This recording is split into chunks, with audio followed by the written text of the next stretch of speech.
Bonjour, nous sommes le mardi 4 août 2026 et le sujet est la pharmaceutique et la fusion potentielle entre les laboratoires britanniques et américains, respectivement AstraZeneca et BMS, pour une valorisation boursière de 400 milliards de dollars.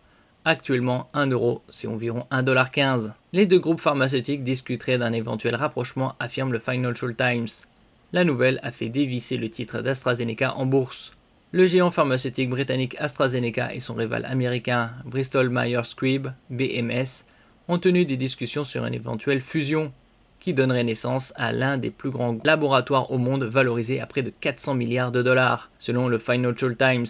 La nouvelle faisait dévisser le titre d'AstraZeneca de quelques 7% peu après l'ouverture de la bourse de Londres ce lundi 3 août. N'oubliez pas de vous abonner pour plus de news nationales, européennes et internationales sur ce monde dans lequel nous vivons. AstraZeneca lorgne le marché américain. AstraZeneca est valorisé environ 196 milliards de livres à la bourse de Londres, selon les chiffres qui précèdent l'ouverture des échanges lundi, soit environ 264 milliards de dollars. Comme je disais précédemment, 1 euro, c'est environ 1,15 $ actuellement.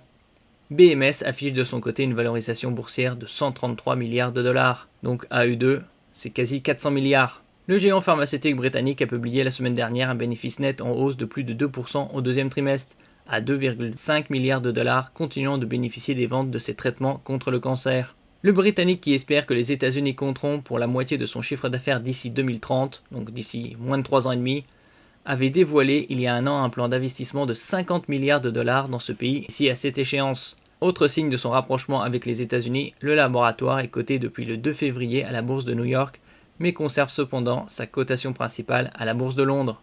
BMS, l'américain, a publié de son côté la semaine dernière un bénéfice net que doublé au deuxième trimestre à 3,3 milliards de dollars, tiré notamment par ses médicaments contre le cancer, Opdivo, Qvantig, l'anémie, Reblozyl ou les maladies cardiovasculaires, Camzyos.